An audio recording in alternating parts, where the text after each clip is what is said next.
American people in demanding real change when it comes to ICE and its behavior. On Saturday night, I announced we would not provide the votes to proceed to government funding and to the government funding bill if the DHS funding bill was included. Some may have thought we were not serious, that this was mere theater and business could proceed as usual. Well, as snow fell across Washington on Sunday, Republicans announced they would continue as planned with their government funding bill. They thought they could stonewall us. They thought we would not have the resolve. But undeterred, we held our ground and made clear our demand. The Senate must separate the Homeland Security's bill out of the large appropriations bill and allow this chamber to make real changes to overhaul ICE and to end the violence. Some may have thought they could ignore us, confident the news cycle would change and the public outrage would fade. Those people were wrong. They underestimated our resolve. They dismissed our unity. Yesterday, Republicans tried once more to push forward the full funding package through the Senate with zero ICE reforms. Democrats unanimously voted no. We were strong and we're united. With our votes, we helped deliver the message of change on behalf of millions and millions of Americans who have risen up and supported their neighbors and who have implored their government to stop tormenting their communities. Let me be clear. Because of Democratic unity, the Senate was forced to change course. Republicans had to negotiate with us to pass any bill. They had to listen to the American people calling out for change. The bottom line, the agreement we reached today did precisely what Democrats wanted.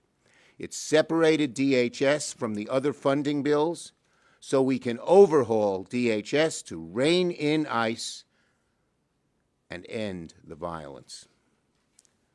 Now, there are two steps to this whole process. First, separate the bills, which gave us the ability to fund 96% of the government while letting us now focus on overhauling the DHS bill.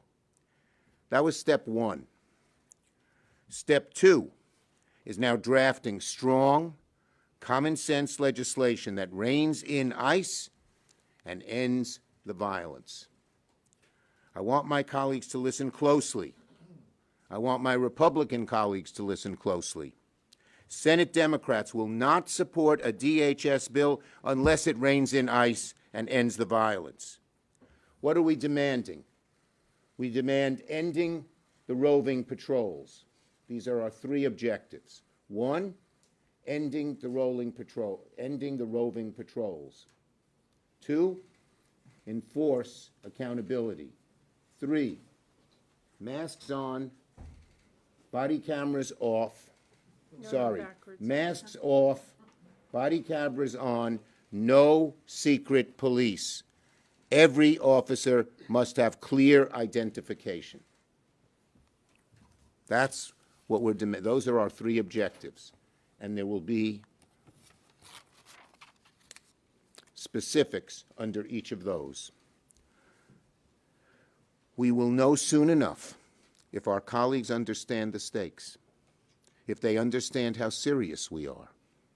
The American people want change. Senate Democrats want change. If our colleagues are not willing to enact real change, they should not expect Democratic votes. Let me say that again. If our colleagues are not willing to enact real change, real strong change, they should not expect Democratic votes. We have only a few days to deliver real progress for the American people. The eyes of the nation are watching. I hope Republicans get serious, or they will learn once again they will not have our votes.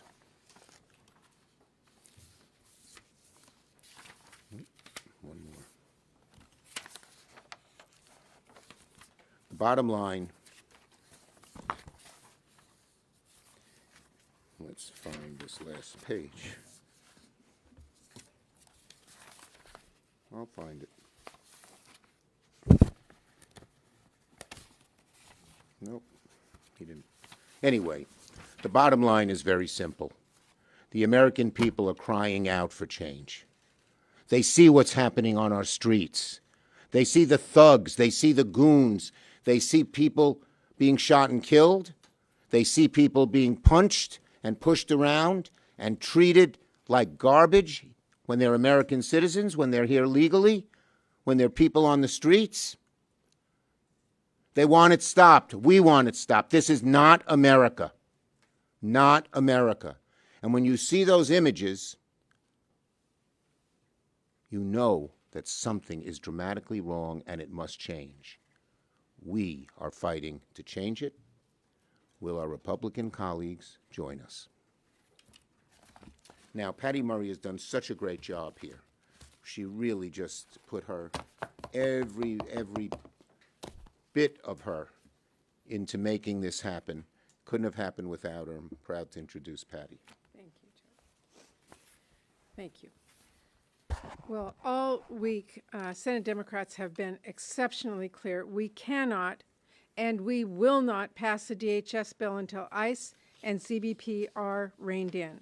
We laid out a clear and common sense path forward past these 5 funding bills we all overwhelmingly agree on, while splitting off the DHS bill and forcing Congress to take action to rein in Kristi Noem's out-of-control department. And tonight, that's exactly what the Senate did. Look, this is a pretty somber moment that we are in. I very seriously doubt the White House would have agreed to renegotiate constraints on DHS if not for the national outcry from the American people. America saw the killing of Alex Preddy, and America was rightly enraged, not even 3 weeks since the killing of Renee Good. And understand, the country witnessed that awful killing after weeks of seeing nonstop scenes of brutality on the streets of Minneapolis. But because the American people said enough, we were then able to press the Republicans to split off the DHS funding so we can now work on oversight. And over the next few days, Senate Democrats will be focused on negotiating real restraints to put an end to the chaos we're seeing on our streets. For years, Republicans have warned of rogue federal agencies infringing upon people's most basic constitutional rights. That, of course, is exactly what is happening now. So if they are serious about those warnings, if Republicans are serious about preventing Americans from being murdered by masked federal agents, they will work with us over the next 2 weeks to rein those agencies in, which is what the vast majority of Americans are demanding we do. If Republicans want Democratic votes, they need to work with us to end the unacceptable brutality we are seeing in Minnesota and elsewhere. I'll be doing everything I possibly can to ensure that Congress acts and that we meet this moment. And in the meantime, we have torn up Trump's budget and written a new one by passing 5 more funding bills for the year ahead. The message to President Trump is America will continue to fund cancer research. We are going to keep investing in affordable housing and tackling homelessness. Congress will not abolish the Department of Education. That message in this bill is headed his way, and he's going to sign that bill into law. Importantly, these bills ensure that Congress, not President Trump or Russ Vought, decide how our taxpayer dollars are going to be spent by reasserting Congress's power of the purse. Getting these bills signed into law means President Trump and his cabinet secretaries will no longer have the legal authority to unilaterally defund programs to fund their own priorities, or to pick and choose which projects to fund. That matters. That matters, and it is a very important victory for the American people and for our democracy. We have to remember that Congress is a co-equal branch, but it has to act like one. Democrats being at the table made a difference in these bills. We held firm to protect NIH. We held firm to protect affordable housing. We held firm to protect public education, and we held firm to put working people first. And because we held firm, we got major concessions out of Republicans, forcing Congress to do the right thing on many, many issues, even if it meant going against Trump, something that was unthinkable this time last year. And now we are focused on doing the same thing when it comes to meaningful DHS reforms. Senator Schatz.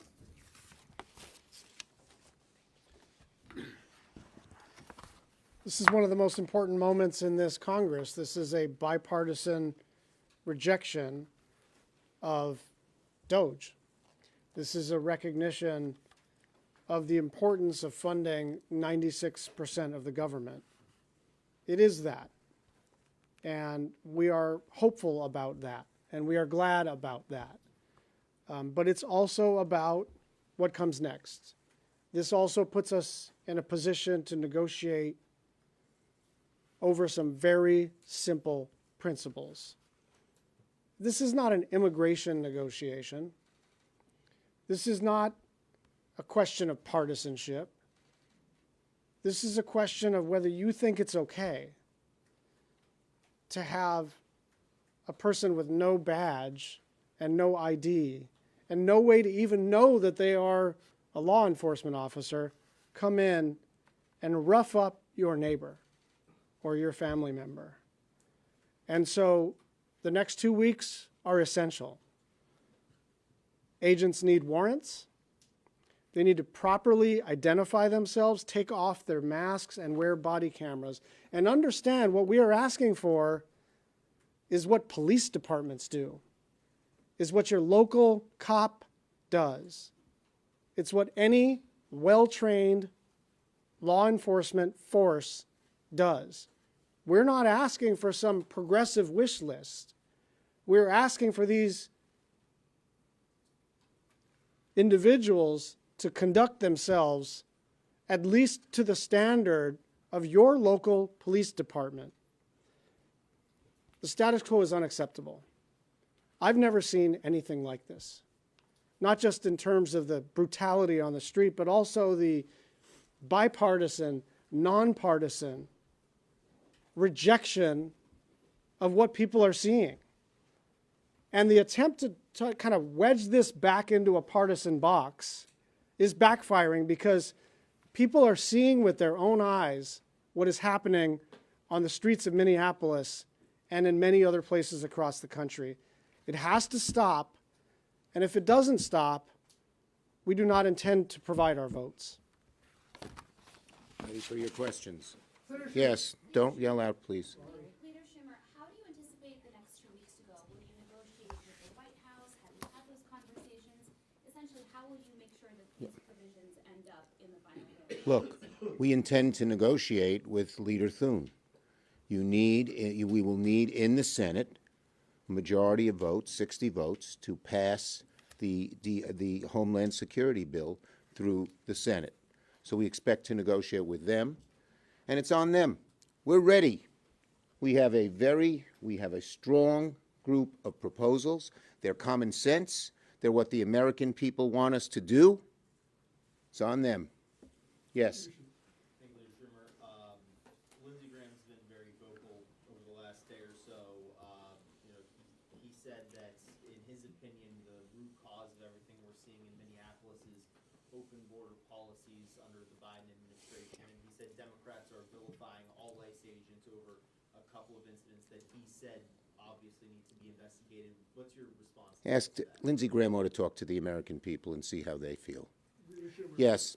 If this falls apart, are you willing to break apart the DHS funding bill to fund TSA, FEMA, and separate? We're not engaging in hypotheticals. We want the Republicans to join us so that we can pass strong bipartisan legislation that curbs ICE, stops the violence, reins it in. That's what the American... Why are we in such a strong position here? Not because of us. It's because what the American people want and demand. Why did the Republicans have to, after saying they would never go along with our desire to divide the bills, why did they have to go along? 3 words: the American people. Yes. Are you seeing any signs from Thune or Well, the fact that they came and said, we're going to do it your way because you wouldn't, because we blocked them their way, shows. I think the Republicans, Trump and the Republicans, know that this is an issue where they're on the wrong side of the American people and it really matters. And my guess is a whole lot of Republicans don't want to see these roaming bands of goons and thugs invade city after city after city. So I believe they know it's in their own interest, as well as in the American people's interest, to curb this. Whether they have the guts to do it, whether they have the strength to do it, we shall see. Yes. Thank you, Commissioner. Have you been in communication with House Democratic leadership, and did Hakeem Jeffries sign on to the 2-week DHS? Well, this bill was negotiated in the Senate by Thune and me. But I've talked to Hakeem Jeffries. For instance, we talked about how long a CR should be because we wanted to limit it greatly, and we agreed on 2 weeks. Yes.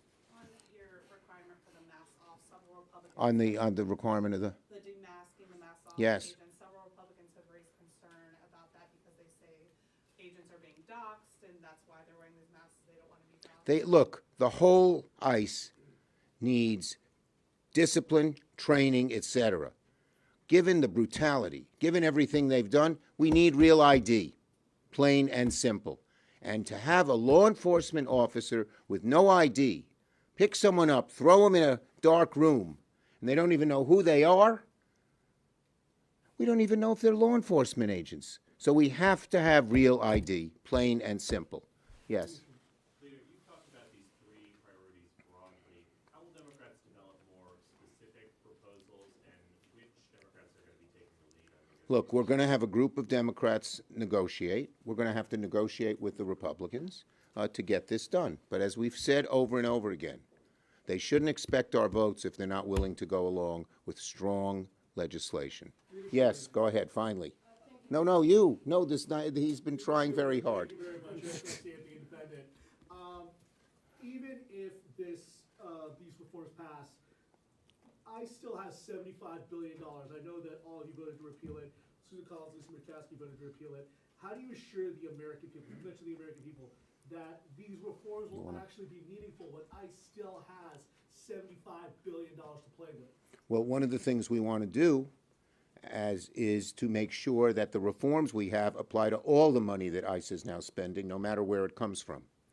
Did you want to answer that? No, that's been your. Yes.